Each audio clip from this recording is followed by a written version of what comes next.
என் தாய் தமிழ் உறவுகளுக்கு வணக்கம். நம் பிறந்த நாளன்று என்ன செய்ய வேண்டும்? நம் பிறந்த நாளன்று குறைந்தபட்சம் 10 மரக்கன்றுகளையாவது நட்டு வளர்க்க வேண்டும். ஏன்னா நம்ம சாப்பிடாமல் ஒரு நாள் முழுவதும் இருக்க முடியும், தண்ணி குடிக்காமல் கூட ஒரு நாள் முழுவதும் இருக்க முடியும். ஆனால் சுவாசிக்காமல் நம்மளால் ஒரு நாள் முழுவதும் இருக்க முடியுமா? இல்லை 1 மணி நேரம் நம்மளால் சுவாசிக்காமல் உயிரோடு இருக்க முடியுமா? கட்டாயமாக முடியாது. அதனால தான் நம்ம மரம் நட்டு வளர்க்கணும். இது நமக்கு மட்டும் இல்லாமல் அடுத்த தலைமுறைக்கும் பல உயிர்களுக்கும் இது பயன்படுது.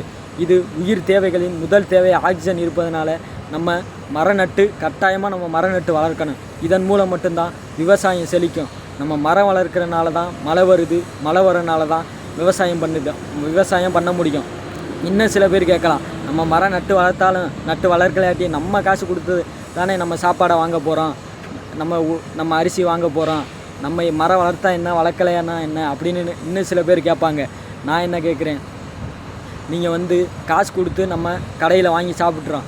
ஆனால் இப்போ மழை வளமே இல்லை, யாருமே விவசாயம் பண்ணலை. நம்ம போய் நிலத்தில் போய் காசை போட்டோன்னா காய்கறி வந்துடுமா? அதை விளைய வைக்கணும்ல. அது விளைய வைக்கிறதுக்கு நமக்கு கண்டிப்பாக நீர் தேவை. அதனால தான் இது உயிர் வாழ்வதற்கான அடிப்படை தேவைகளை இந்த மரம் பூர்த்தி செய்வதனால தான் நம்ம உயிர் இங்கே வாழ்ந்துக்கிட்டு இருக்கு அப்படின்ற ஒரு அடையாளமாக நம்ம கண்டிப்பாக ஒரு குறைஞ்சபட்சம் 10 மரக்கன்றையாவது நம்ம நட்டு வளர்க்க வேண்டும். இதுவரை யாரும் செய்யவில்லை என்றாலும் பரவாயில்லை. இனிமேலாவது நம்ம குறைஞ்சபட்சம் ஒரு 10 மரக்கன்றையாவது நம்ம பிறந்த நாளன்று நட்டு வளர்ப்போம். நன்றி.